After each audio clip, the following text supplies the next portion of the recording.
Hello and welcome to Nosage. In the interest of Ghana must work, Ghana can work, we want Ghana to work. Please do subscribe to the channel, like the video and forward to other Ghana loving Ghanaians. And together we'll make a difference. Welcome. Corruption. Today we want to talk a little about corruption. In that, we at Nosage believe that corruption is the main reason or the bane of Ghana infrastructural and developmental issues, economic issues as well, and in fact, societal issues as far as Ghana is concerned. Corruption is everywhere. There's corruption in every nation, every country, every corner. But we want to point out something peculiar about Ghana and Africa, for that matters, corruption. There are different kinds of corruption: petty corruption, judicial corruption, grand corruption, private sector corruption, corruption in the military. There are different kinds. But we want to talk about grand corruption, corruption where leaders are involved, governmental leaders. Corruptions where there's large money. Corruptions where contracts are awarded. We want to liken it to the corruption in other parts of the world. If we are challenged, let's say corruption in the West, Asia, America, what is the difference? Now, in the petty corruption, i.e. somebody in the office takes some envelope and do some job, whether he does it right or not, it's of course, we are not saying that is right, but that corruption takes place within the confines of Ghana. And therefore, the proceeds of the corruption still moves within Ghana. So in effect, Ghana benefits from that corruption. But when it comes to some kind of corruption, which at Nosage we think at least 80 to 85% of those corruption, which is responsible for lack of our infrastructural capacity to do certain things, the proceeds of the corruption does not benefit Ghana. For instance, corruption involving foreigners, especially when our leaders get involved in corruption, those that get themselves corrupted, the money is abroad. No, this is not tax evasion. We're not talking about tax evasion. That's not it. No, the proceeds of the corruption is not beneficial to Ghana's economy. Apart from that, when corruption, either by virtue of cronyism, nepotism, takes place in Ghana, let's come back to Ghana. This is a challenge we have. Let's say someone is in government or is an office in the private sector, any institution, governmental, public, wherever, gets involved with corruption. This is the problem we face. They don't execute the project eventually. And even if they execute the project, if it involves project, it's substandard or never gets completed. Of course, abandoned projects in Ghana on my mind. I'm not saying it is because of corruption. It could be. It's possible, because especially the most recent abandoned project reports that the Fourth Estate brought about hospitals. Millions of dollars were spent, yet these hospitals were abandoned. Only one thing that can come to my mind: corruption. Somebody took money and decided, therefore, because I gave whoever awarded the contract some money and I also got some, I don't have enough to complete the project. But let's come to the corruption where possibly the West is involved. The money is not in Ghana. In the West, when corruption takes place, let's for instance say that in the West, Asia, US, all the other places that corruption takes place, especially in the West and Asia and America, the corruption is beneficial to the economy. What are we trying to say? If two people get involved in corruption, let's say he awards the contract to a friend, or he has done some underhand shady dealings, and then the project gets awarded to a particular company. The project gets done. Let's say it's road construction. Let's say the building of a new structure. they get done. The fact that there's some underhand shady activities going on doesn't mean that the project is not going to be done. If the corruption means there should be a start of a new company, the company will be started. And that is beneficial to the country involved. What do I mean? If that company ever gets built, the people, the ordinary person on the streets, will get his job, will apply for a job as a shopkeeper or whatever, and get their national minimum wage or more. So it affects the movement of the economy. But in Ghana and Africa, for that matter, the proceed, at least 90% of the proceed is not in our economy. So the economy is stagnant. You go and take money from IMF and the monies, we can't account for it. That's the sort of corruption we're talking about.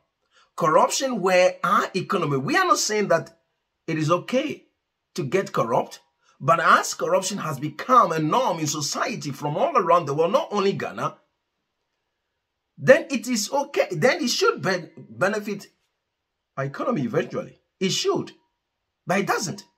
Look at the number of abandoned projects we have in Ghana. Look at the number of roads that are not built. To travel to your village, to visit your grandmother or families, or during festivals, you want to go back to the village or go to your town, it's impossible. This is some of the reasons some people don't want to go back to their villages, because it is difficult to drive to those places. But if we have to investigate, it's possible that those roads were awarded as contracts at some point. Corruption means you never get done. Our kind of corruption. You give me 10%, that means don't do the job.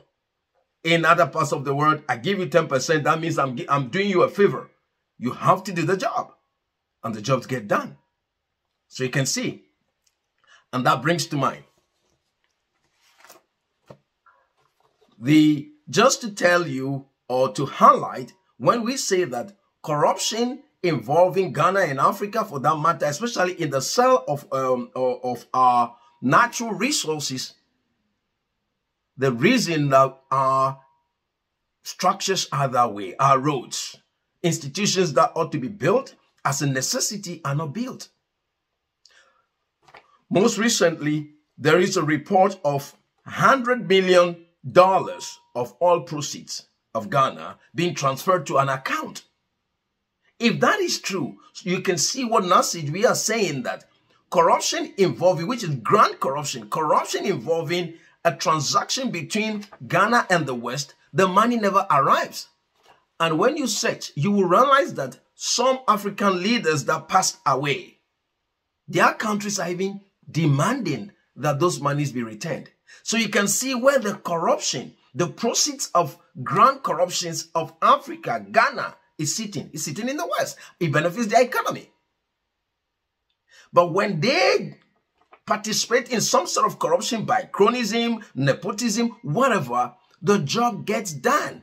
The money is in there. The proceed of the corruption is in their economy, beneficial to the economy. The only difference is that money has become available in the economy by virtue of corruption. I mean, it means that what? It shouldn't have been given to that person, or it shouldn't have been done the way it's been done. But it has happened. But the gain, it rotates in the economy.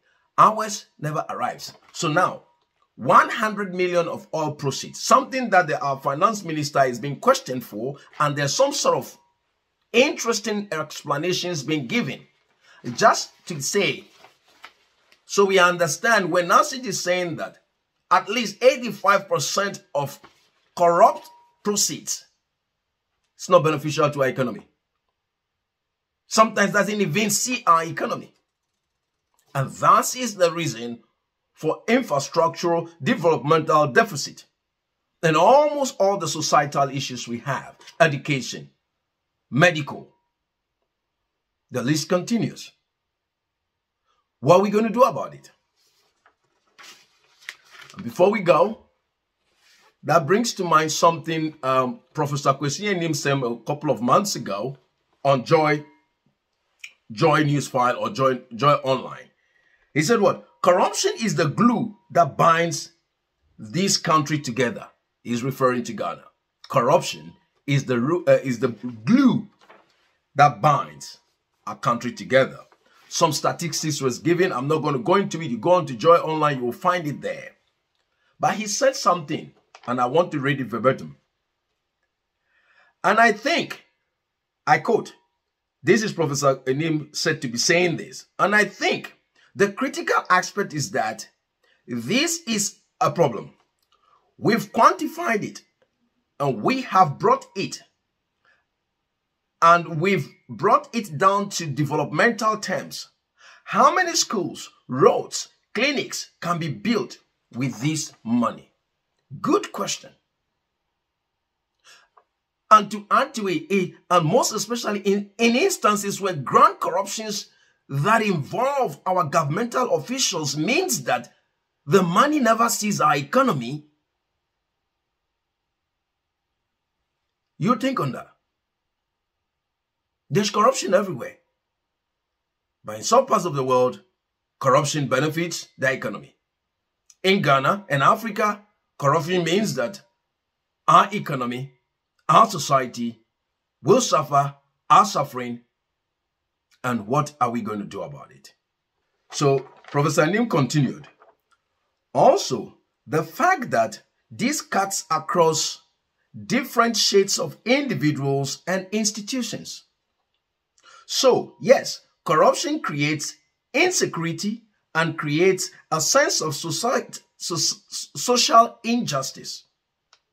It creates inequality in society, he noted. That was on Joy Online. So there you go. That is just talking about the corruption within Ghana. Probably he's also talking about the corruption, grand corruption, where it involves other nations and the proceed never arrives in Ghana. And the proceed means because the individual involved doesn't want to be identified as being corrupt. Therefore, the money is kept abroad. It kept in offshore accounts. It kept it in, normally it's, they say Swiss account.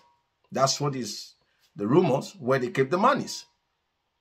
And once it's kept abroad, once it's kept in other banks and other nations, it benefits the economy. Those banks loan those monies out for businesses to do business. What about if that money is in the banks in Ghana, even though it's a corrupt money? Businesses want money, they get it. Infrastructures are built, companies are built, and Ghanaians get job. But no. So we want to ask, what is the mentality and mindset of our political leadership and institutional leadership? Why that question? Because they drive on the ramshackle roads like us. Of course, some of them are able to fly out of the country if they have health issues. But remember this, not all health issues you can plan for. There are some which are emergencies. But our hospitals are not equipped to handle those emergencies. So, and the roads, the infrastructures are they're not there. Even now, most recently, another, is it Saglami flats that is being talked about. Those flats have been sitting there beautifully. It can only be for corruption that the project never get completed. Now they want to privatize it. We hope something good come out of it. And so you can see that the bane of our developmental deficit is corruption, where the proceeds are not available to the economy to feed on. So we question the mentality and mindset of our corrupt leaders. Leadership who are involved, maybe not all of them. So we said the leaders who are corrupt have the corrupt mentality and extensively involved in corruption. I think it's much more of wickedness, not loving oneself, because you're driving on a broken road. You tell you, okay, yeah, I've got V8 engine. Get out of my side. V8 engines are not meant to be driven on broken manholes. There are V8 engines in other parts of the world. You drive them and they cruise. You attain cruising speed. It's near impossible to attain cruising speed when you are going some parts of Ghana with your V8. So you know there's a need for those roads to be built. And for whatever reason, we can only say it's because of corruption. You buy V8. So we are questioning your mentality that you don't love yourself. to spend on yourself. You have money, but you can't spend it on yourself. Something is definitely wrong with your mind. Can you imagine a rich man looking tattered? He's rich. He lacks nothing in his account. He sleeps under a tree. He sleeps by the roadside. That's how Ghana issue looks like, because Ghana is rich. Resource-wise, even as individuals. But where is it? Anyway, think on those. That's what we want to talk about. Till we come your way, God bless Mother Ghana. Long live the Fourth Republic. Please do like the video, subscribe to the channel, and forward it to other Ghanaians. Together, we'll build our nation. See you in our next report. Salvation